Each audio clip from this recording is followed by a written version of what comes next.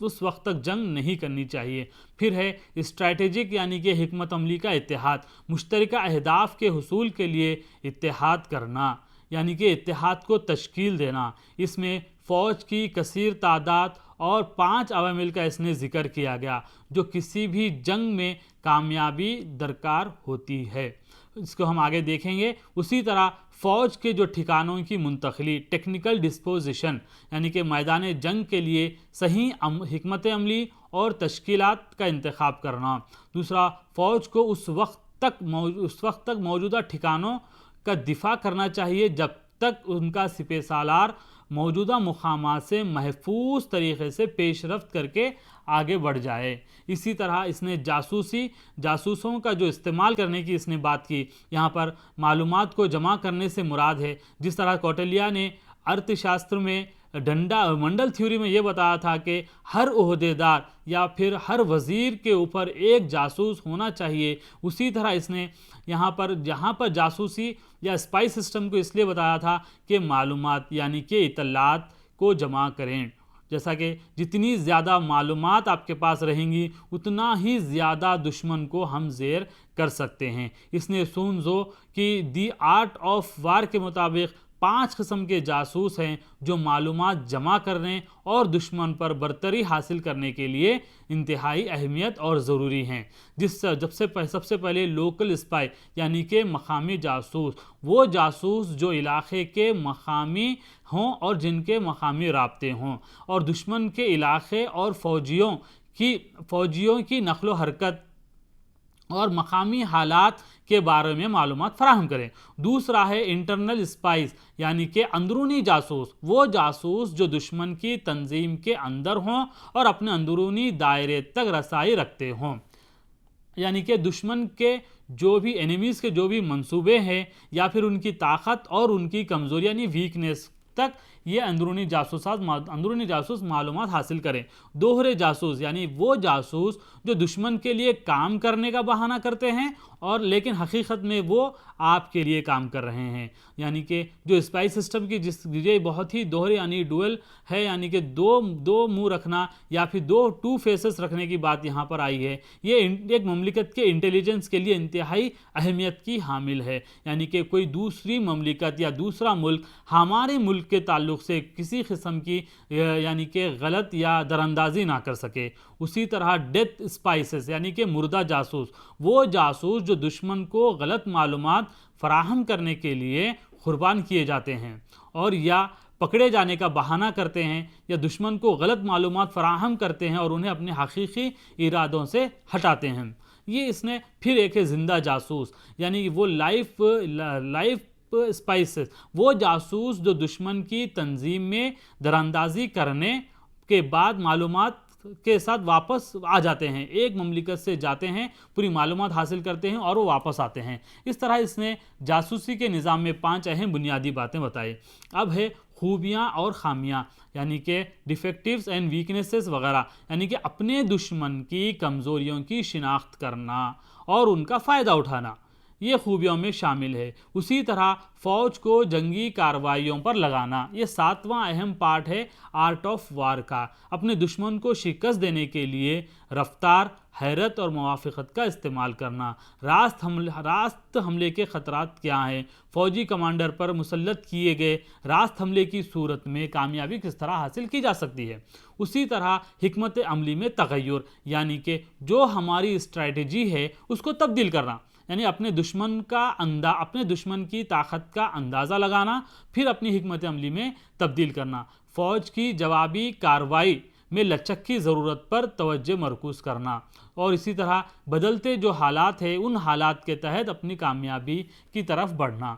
اس کے ساتھ ساتھ ہے فوج کا مارچ۔ 9واں جو کانسیپٹ ہے فوج کا مارچ یعنی کہ فوج کی سفارائی، فوج کو منتقل کر کے لاجسٹک اور چیلنجز کو سمجھنا، یعنی کہ فوج کو ایک جانب پہلے بھیج دینا اور دشمن کے تعلق سے پوری تفصیلات حاصل کر لینا۔ پھر ہے علاقہ، فائدہ حاصل کرنے کے لیے صحیح علاقے کا انتخاب کرنا، یعنی کہ جنگ میں اگر کامیابی حاصل کرنا ہے تو آپ کو چند علاقوں کے تعلق سے سون تزو نے بتایا. اس نے 6 قسم کے خطوں کی یعنی علاقوں کی نشاندہی کی جو جنگ کے نتائج کو متاثر کرتے ہیں. ایک ہے قابل رسائی علاقہ یعنی کہ جلد سے جلد اس علاقے کو پہنچا جائے.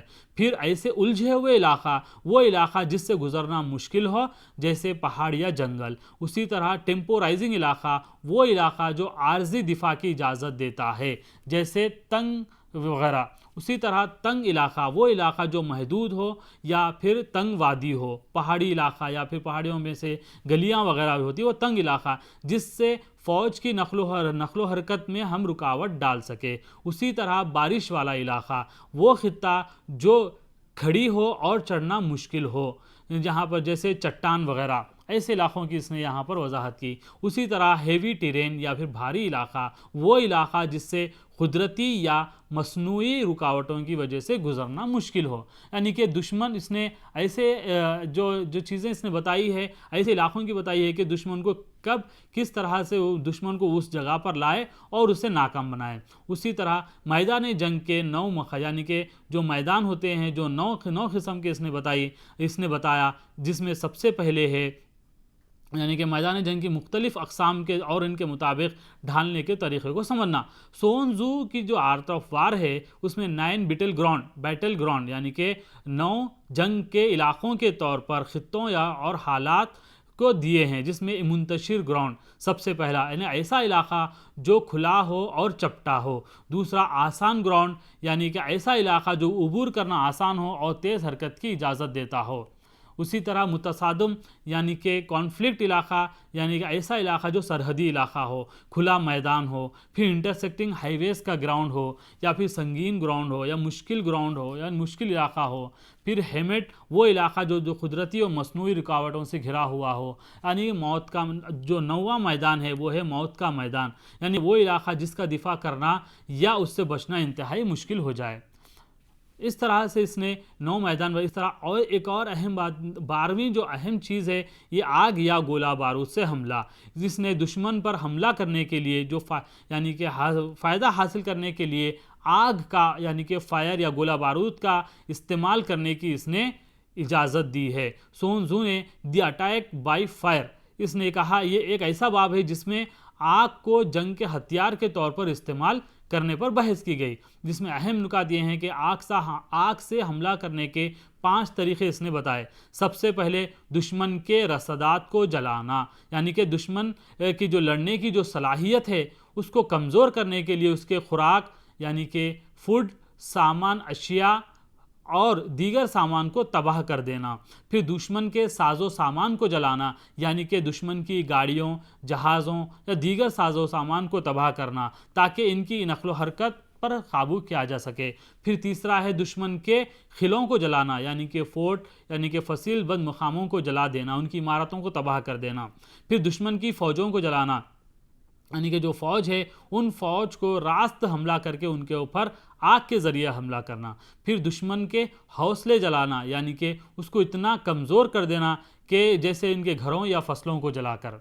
اس نے 5 اہم چیزیں اس میں بتائی. 13واں جو فورٹ ہے جو 13واں جو پوائنٹ ہے یا پھر آرٹ آف وار کا 13واں جو اہم ہے وہ ہے فوجی طاقت جس میں اس نے پیادہ فوج گھڑ سوار اور رت بختر بند گاڑیاں جو گھوڑوں یا دوسروں سے جانوروں کے ذریعے کھینچی جاتی ہے. پھر ہے بحریہ نیوی دوسرا ہے معاون قوتیں. یہ 5 اہم چیزیں اس نے بتائی.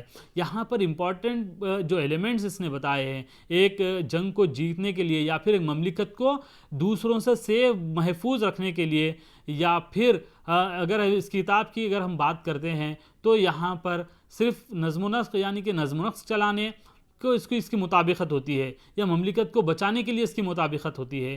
اور کاروبار جس کی کتاب کو پڑھنے کے لیے اکثر بزنس اور کامرس کے لوگ بھی اس کا استعمال کرتے ہیں. اس میں 5 اہم چیزیں اس نے بتائی ہے یعنی کہ اسٹریٹجی پر مبنی لیڈرشپ اور اس کے ہم ایلیمنٹس کو تصور کریں گے. دوسرا ہے دھوکہ دہی کا فن.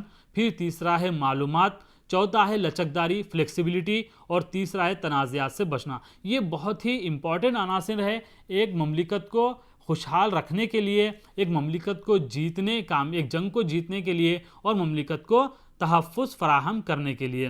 سون تزو حکمران اور فوجی جنرل کے درمیان فرق کرتے ہوئے لکھتا ہے کہ 5 کھائیاں ہیں جو فوجی جنرل کے لیے خطرناک ہیں، یعنی کہ وہ ایسے کھائی یا پھر ایسی چیز ہے جس سے اگر وہ لاپرواہی برتے تو وہ تباہی کا شکار ہو جائے گا، اور اگر وہ بزدلی دکھائے تو وہ گرفتار ہو جائے گا۔ اگر سخت مزاج کا حامل جنرل ہو تو بغاوت کا امکان اس کی طرف بڑھ جائے گا۔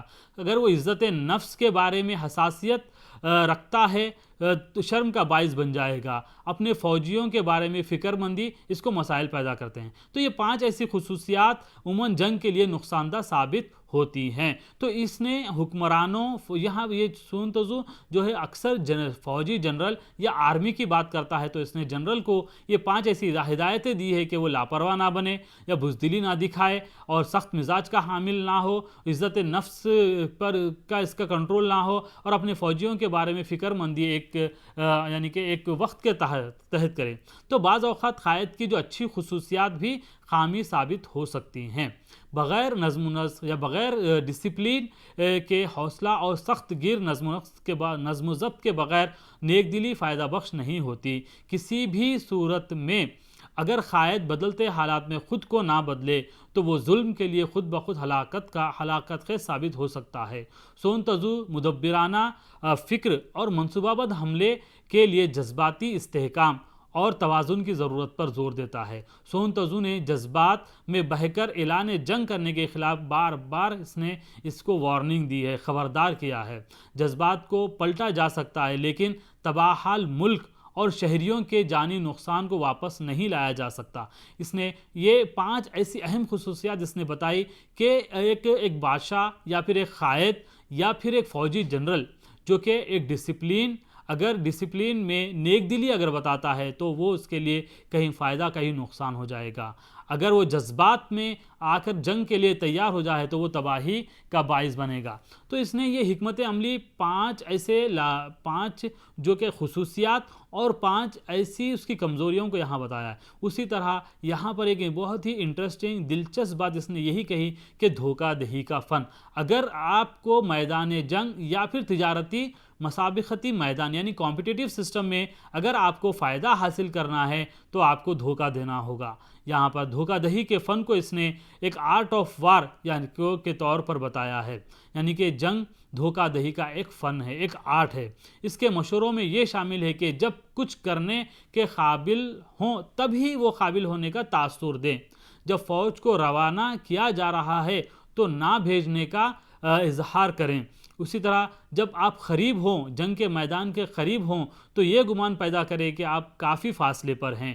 اگر آپ قریب ہیں تو دور ہونے کا فاصلہ رکھیں، پھر دشمن کو لالچ دیں اور ہنگامہ خیز حملہ کر دیں۔ اگر دشمن زیادہ ہوں تو اس کے لیے تیار رہیں۔ اگر وہ طاقتور ہو تو اس سے بچ کر بھاگ جائیں یا پھر بچ کر رہیں۔ اگر وہ غصے والا ہو تو اسے منانے کی کوشش کریں، اور اگر وہ پرسکون ہو تو اسے مشتعل کریں، اس کو جذبات میں لائیں، اسے لڑنے پر مشتعل کریں۔ پھر اسی طرح سپاہی جب متحد ہوں اگر کسی مملکت کے یا پھر اگر جنگ کے دوسرے جو فریق ہے اگر اس کے سپاہی متحد ہیں تو ان کے درمیان پھوٹ ڈالیں، انہیں لڑا دیں یا پھر ان کے اتحاد کو ختم کر دیں۔ پھر ابتدا میں ایک دوشیزہ یعنی کہ ایک ویمن کی طرح، ایک خاتون کی طرح بھولے بن کر رہیں۔ جب دشمن دروازہ کھول دے تو کسی خرگوش کی طرح، ایک ریبٹ کی طرح اس پر حملہ کر دیں، اس کی طرف آگے بڑھ جائیں۔ اس طرح اس نے چند یعنی کہ ایسے فن بتائے ہیں جس کے تحت ایک ہم جو ہے یا مملکت جو ہے، ایک بادشاہ، ایک قائد اپنے جنگ کو جیت سکتا ہے۔ یہاں پر یہ کہنا یہ بے جا نہ ہوگا کہ ایک بہت ہی یعنی کہ لو اینڈ وار میں سب جائز ہے ایک کہاوت تھی، تو اس نے یہاں پر دھوکہ دہی کے فن کے تحت یعنی کہ اس کو یہاں پر اس نے بتایا۔ ایک بہت ہی انٹرسٹنگ اور بہت ہی معنی خیز اس کا ایک کانسیپٹ یہاں پر موجود ہے۔ اسی طرح معلومات یعنی کہ انفارمیشن حاصل کرنا، یہ ایک ایسا عناصر یا ایلیمنٹ ہے۔ سون تزو کہتا ہے کہ دشمن کو ایسا جانیے، یعنی کہ اس کو اس طرح سے معلوم ہونا چاہیے کہ وہ خود جس طرح آپ اپنے آپ کو جانتے ہیں، تب ہی ہم جو ہے 100 جنگیں جیتنے میں بھی بلا شبہ کامیابی حاصل کر سکتے ہیں۔ کلیدی معلومات حاصل یعنی کہ اپنے فریق کی اہم معلومات کو حاصل کرنا، اس معلومات کو مسابقتی فائدہ حاصل کرنے کے لیے اس کا استعمال کرنا۔ کاروباری دنیا کی یہ جو ہے، ہم کاروبار کو اگر اس سے جوڑتے ہیں تو یہی ہے کہ کسی دوسرے بزنس مین کے تعلق سے پوری طرح سے معلوم کر کے اپنی اسٹریٹجی کو اس سے بہتر بنانا۔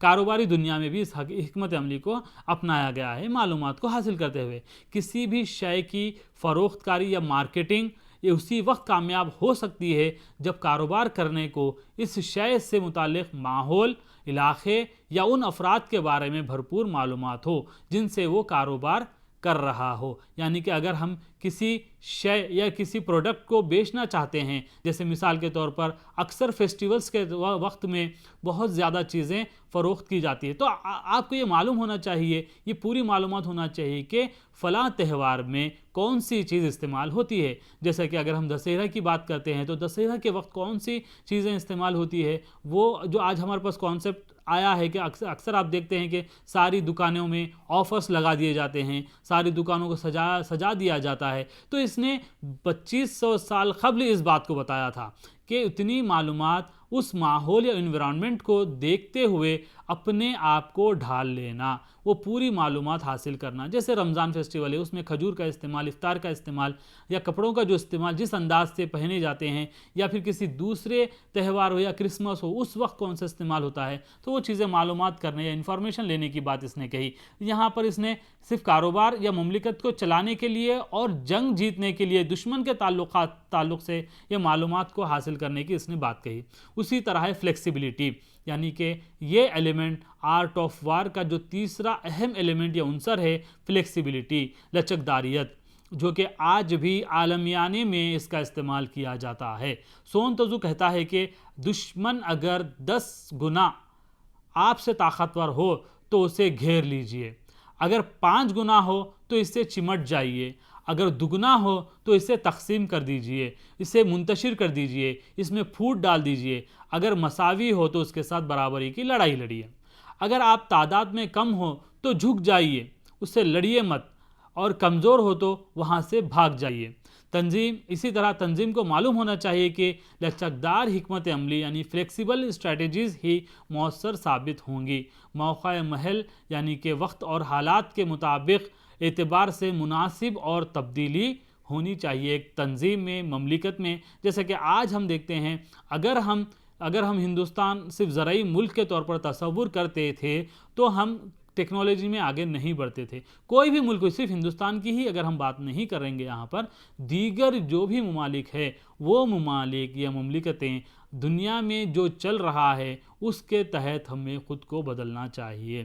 یعنی کہ اگر ہم دوردرشن کے زمانے میں ہی رہنا چاہتے ہیں تو ہمیں اسٹار، کیبل، وائی فائی وغیرہ کا استعمال نہیں ہوتا تھا۔ اس کا یہی مطلب ہے کہ لچکدار یعنی کہ وقت اور حالات کے تحت ایک مملکت کو اپنے مقاصد کو تبدیل کرنا چاہیے۔ اسی طرح جب یہ جنگ یا فوج کی بات کرتا ہے تو فوج کو بھی یہی کہتا ہے کہ اگر فریق کا فوج میں اس کی طاقت ہے تو ہم اس کی طاقت کے مطابق تیار ہوں۔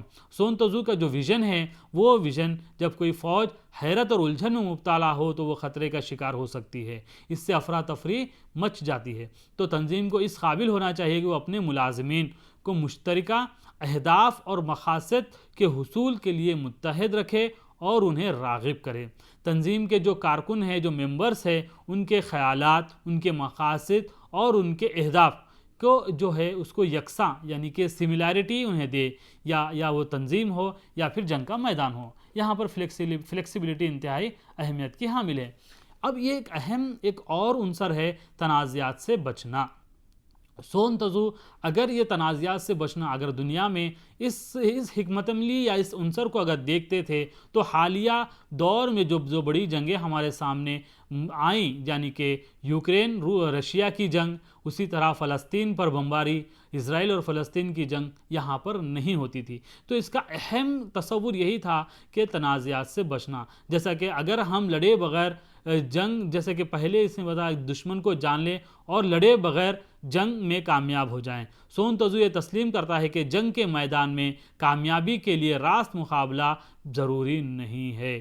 اعلیٰ ترین جنگ وہ ہے جو کسی حکمت عملی پر حملہ کیا جائے، کسی اسٹریٹجی پر حملہ کیا جائے، اس کے بعد اس کے اتحادیوں کو نشانہ بنا جائے، اور آخری درجے میں یہ فوج پر حملہ کرنے کی بات کرتا ہے۔ جبکہ کم ترین قسم کی جنگ وہ ہے جو شہروں کو نشانہ بنایا جائے، یعنی کہ بہت ہی ریئر، جیسے کہ آج ہمارے پاس یوکرین کے شہروں میں کیف جو شہر تھا وہ شہر کو پورا برباد کر دیا گیا، غزہ کا جو شہر ہے وہ شہر کو برباد کر دیا گیا۔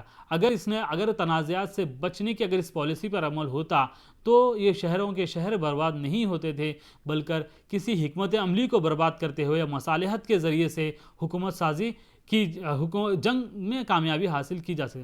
یعنی کہ اس نے ہمیشہ یہی کرا، دو بدی مقابلہ عام طور پر سب سے پسندیدہ اختیار ہو، یعنی کہ سب سے پہلے جیسے کہ کوٹلیا نے بھی کہا تھا سام دام دنڈ بھید، یہ چاروں چیزیں آزمانے کے بعد ہی جنگ کرنی چاہیے۔ اسی طرح اس نے بھی یہی کہا کہ دو بدو مقابلہ یا پھر آمنے سامنے کا جو مقابلہ آخری ترجیح ہوگا، پہلی ترجیح نہیں ہوگا۔